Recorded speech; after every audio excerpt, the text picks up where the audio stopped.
वो लाशों से मोहब्बत करता था और एक दिन लाशों को जिंदा करने लगा।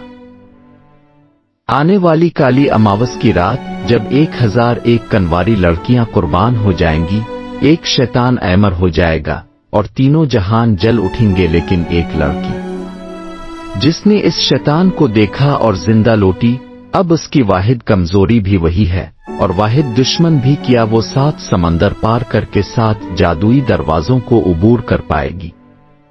क्या वो इस तोते तक पहुंच सकेगी जिसमें छपी है इस देव की जान? जब अक्ल, कुर्बानी और बदी का टकराव हो तो अंजाम सिर्फ एक कहानी नहीं बल्कि एक अहद बनता है। मुर्दा लाशों के साथ मुबाशरत करने वाला शैतान आखिर कैसे एक महाशक्तिशाली, इंतहाई ताकतवर शैतानी देव बना और क्यों वो कन्वारी लड़कियों की लाशों के साथ ये मकरू अमल करता था? मोनी अंग्रा, महासेनापति वबेन सुना और आचार्य काशी पंत के सामने देव त्रिलोक्योर की मुकम्मल कहानी शुरू से बयान करना शुरू करते हैं। यह किस्सा आज से हजारों बरस पहले का है, जब त्रिलोक्योर अभी कोई अजीम देव नहीं बल्कि महज एक मामूली उगेवर, शमशान में रहने वाला तपस्वी था। वो इब्तिदा ही से खुदा की नहीं बल्कि शैतानी यानी काली ताकतों की इबादत किया करता। इसके दिल में शुरू से ही हवस का जुनून सवार था। अपनी नफसानी ख्वाहिशों को पूरा करने के लिए वो लाशों के साथ मुबाशरत करता। इसके दिल को 2 चीजें बेपनाह सुकून देती थी, एक हवस और दूसरा शैतानी इबादत। अपनी तपस्या के जोर पर वो बेपनाह ताकतें हासिल कर दुनिया पर राज करना चाहता था। वक्त गुजरता गया और उसकी जिंदगी उन दोनों चीजों में डूबी रही, लेकिन गुजरते बरसों के साथ इसका मुर्दा जिस्मों से लगाव कम होता चला गया। अब इसे लाशों से वो लज्जत और इंतहा दर्जे का सुकून नहीं मिलता था जो पहले मिला करता। ज्यादा खुशी की हिर्स में वो बेचैन रहने लगा। एक दिन इसने सोचा, अगर मैं लाश को फिर जिंदा कर सकूं तो कैसा हो? अगर उनमें दोबारा जान डाल सकूं तो इस मुबाशरत का लुत्फ ही कुछ और होगा। सिर्फ ये ख्याल आते ही इसके बदन में लज्जत की एक लहर दौड़ गई। इसी दिन इसने खुद से अहद किया कि एक दिन वो मुर्दा जिस्मों में जान डालेगा। अपनी इस मनहूस किस्म के बाइस इसने शैतानी तपस्या शुरू कर दी। बरसों बरस वो भूखा प्यासा अनाज पानी के बगैर काली ताकतों की तपस्या में डूबा रहा। और फिर वो नहुसत भरा दिन आ गया जब इसकी सख्त तपस्या का फल मिला। काली ताकतों ने इसे अपनी कुव्वत अता की। अब वो जिस लाश को चाहे दोबारा जिंदा कर सकता था। मुर्दा जिस्मों के साथ जिनसी अमल करने वाले इस बदरू को अब चलते फिरते खिलौने मिलने लगे, लेकिन रोजाना लाशें कहां से मिलती? जब लाशें कम पड़ने लगें तो इसने मजीद तपस्या की। अब इसने महज हड्डियों के ढांचों से भी जान डालने की कुव्वत हासिल कर ली, मगर जो कन्वारी लड़कियां वो दोबारा जिंदा करता वो महज इसकी पुतली बनकर रह जाती, उनमें शऊर ना होता। मगर उसको इससे कोई फर्क नहीं पड़ता था। इसे तो बस अपनी हवस की तस्कीन के लिए नए खिलौने दरकार थे। अब उसके दिन ऐश व इश्रत में गुजर रहे थे।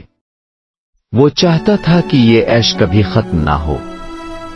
इसने दोबारा तपस्या की और अमर, लाजवाल होने का इरादा किया।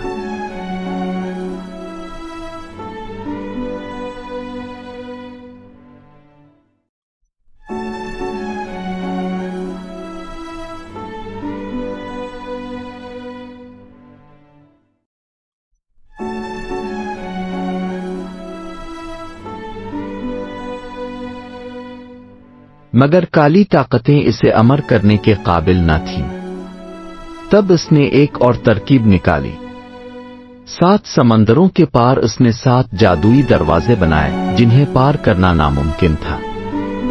इनमें पहले 6 दरवाजे सवाल और जवाब और अक्ल की आजमाइश लेते और 7वां दरवाजा सबसे कठिन था। उन 7 ताकतवर दरवाजों को बनाकर उसने एक तोते में अपनी जान कैद कर दी और तोते को इन दरवाजों के अंदर बंद कर दिया। मोनी उंगिरा की ये बात सुनकर वबेच सुना बोली, ग्रोवर, 7वें दरवाजे की आजमाइश किया है?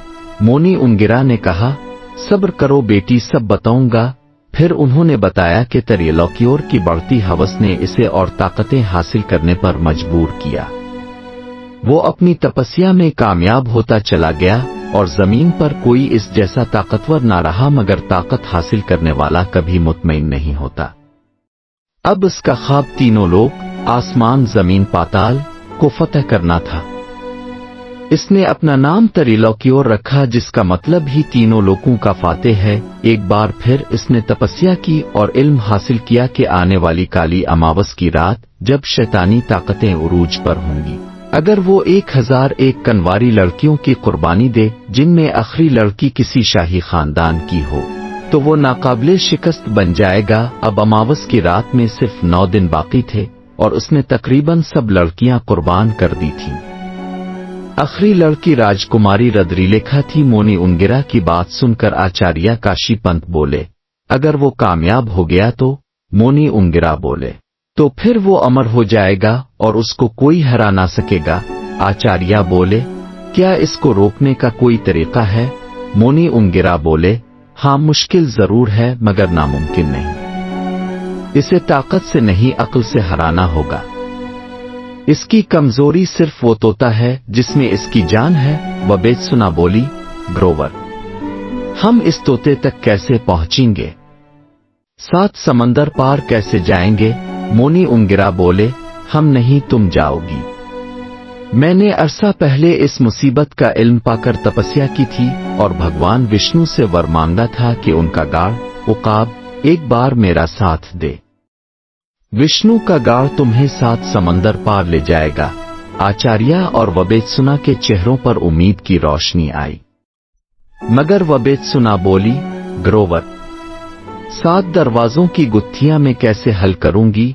मोनी उंगिरा ने आंखें बंद करके ध्यान किया और उनकी हथेली पर एक चमकता हुआ फल आ गया।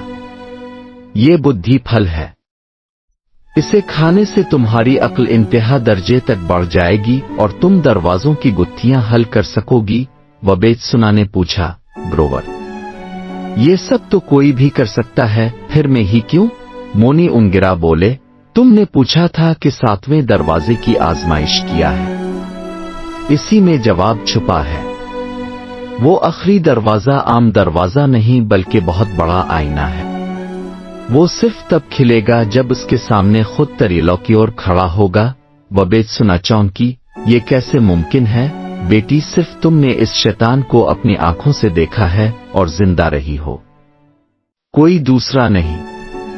6ठे दरवाजे के बाद जब तुम 7वें के सामने जाओगी, मेरा ध्यान करते हुए इसकी शक्ल याद करना। तब तुम लम्हा भर के लिए इसका रूप धार लोगी और दरवाजा खिल जाएगा। ये सुनकर वबेत्सुना ने उनके कदमों में सर रख दिया। ग्रोवर, अब जैसे गुरु का कोई जवाब नहीं। आपकी रहनुमाई में ये देव कभी अपने मकसद में कामयाब नहीं हो सकेगा। उधर राजमहल में रानी त्रिलोचना अपने मंसूबे की तकमील पर खुश थी। वो रोज कनवारी लड़कियों को उठवा कर त्रिलोक्योर के पास भिजवाती थी। अब वबेत्सुना ने बुद्धि फल खा लिया। भगवान विष्णु का गाढ़ आ गया। इसने दोनों से आशीर्वाद लिया और सफर पर रवाना हो गई। एक दिन के तवील सफर के बाद गाढ़ ने इसे 7 दरवाजों के पास उतारा। इसने मजबूत अज़्म के साथ पहला दरवाजा पार करने का इरादा किया। जब वो दरवाजे के पास पहुंची, वो खुद बोल उठा, आचार्य की शाह वबेत्सुना, क्या खिदमत कर सकता हूं? वबेत्सुना बोली, मुझे तुम्हारी पहेली का जवाब देना है, पूछो सवाल।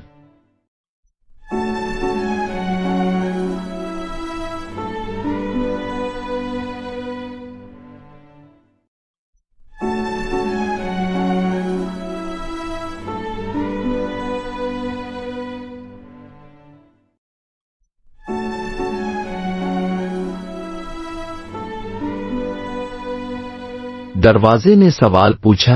एक आचार्य के 2 शी थे, एक अंधा मगर सुनने में तेज, दूसरा बहरा मगर देखने में तेज। दोनों को एक रास्ता पार करना था, लेकिन रास्ते में सांप, आग और खारदार झाड़ियां थीं। बताओ कौन पहले पार करेगा?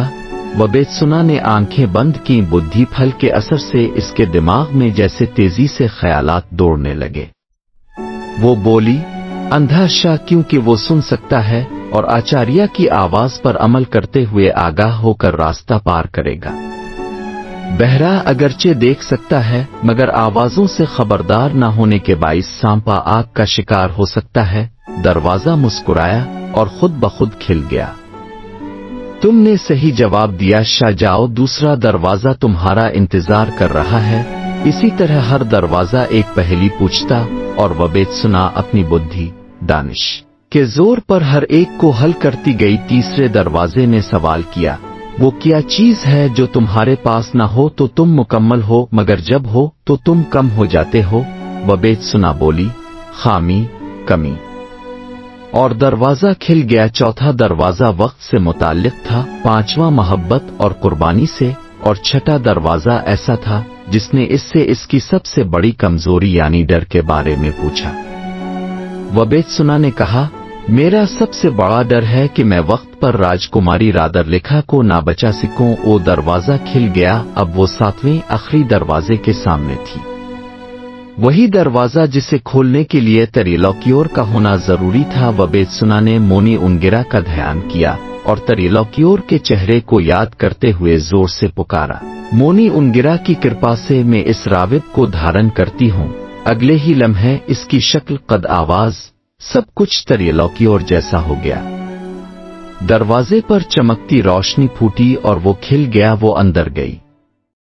ایک اندھیری غار تھی جہاں بیچ میں ایک سنہری پنجرے میں وہ طوطا بند تھا جس کے اندر تریلوکیور کی جان قید تھی۔ طوطا بول اٹھا، میں جانتا ہوں تم کون ہو، تم مجھے مارنے آئی ہو؟ وبید سنا نے جواب دیا، نہیں، میں تمہیں آزاد کرنے آئی ہوں زمین کو تمہارے قہر سے۔ اسی لمحے غار ہلنے لگی۔ ایک دھماکے کے ساتھ خود تریلوکیور سامنے آ گیا۔ تو یہاں تک پہنچ گئی، وہ غرا، اب دیکھ تجھے کیسے زندہ نکالوں گا۔ لیکن وبید سنا تیار تھی۔ اس نے اپنی تمام دانائی، بدھی اور مونی انگرا کی دعاؤں کے ساتھ اس طوطے کو اٹھایا اور اپنے خنجر سے اس کے سینے میں وار کر دیا۔ طوطے کی چیخ کے ساتھ ہی تریلوکیور کے جسم میں آگ لگ گئی۔ وہ زمین پر تڑپنے لگا، نہیں، یہ نہیں ہو سکتا، میں امر تھا، میں۔ اس کے ساتھ ہی ساتوں دروازے، اس کی بنائی ہوئی مردہ لڑکیاں اور اس کی سلطنت راکھ میں بدل گئی۔ وبید سنا نے راجکماری رادر لکھا کو قید سے آزاد کیا۔ وہ زندہ تھی مگر کمزور۔ دونوں نے ایک دوسرے کو گلے لگایا۔ آنکھوں میں آنسو تھے مگر چہروں پر سکون۔ گاڑ نے دوبارہ آ کر انہیں 7 سمندر پار واپس لایا۔ واپس آ کر راجکماری نے تخت سنبھالا۔ رانی تریلوچنا کو اس کے جرائم کے لیے عوامی عدالت میں پیش کیا گیا اور اسے جیل میں سڑنے کے لیے بھیج دیا گیا۔ وبید سنا کو مونی انگرا نے او دیو سینا او کا خطاب دیا۔ وہ اب صرف ایک جنگجو نہیں بلکہ دانائی، قربانی اور بہادری کی مثال بن چکی تھی۔ کہانی کا پیغام، ہر شیطان کو شکست دی جا سکتی ہے، طاقت سے نہیں بلکہ عقل، ایمان اور قربانی سے۔ اگر آپ کو یہ کہانی نے ہلا کر رکھ دیا تو ابھی ایک دھماکے دار لائک مارو، کمنٹس میں لکھو، تریلوکیور کو کوئی نہیں بچا سکتا، اور ہاں، سبسکرائب کیے بغیر مت جانا کیونکہ اگلی قسط میں ہوگا وہ راز جو کبھی کسی نے نہیں سنا۔ آگے کی کہانی صرف ان کے لیے ہے جو دل رکھتے ہیں، باقی رہ جائیں گے سسپنس میں۔ تو کرو سبسکرائب، بجاؤ بیل اور بن جاؤ اس مائکاوی جنگ کے گواہ، کیونکہ یہاں ہر ہفتے پردہ ہٹے گا اور سچ سامنے آئے گا۔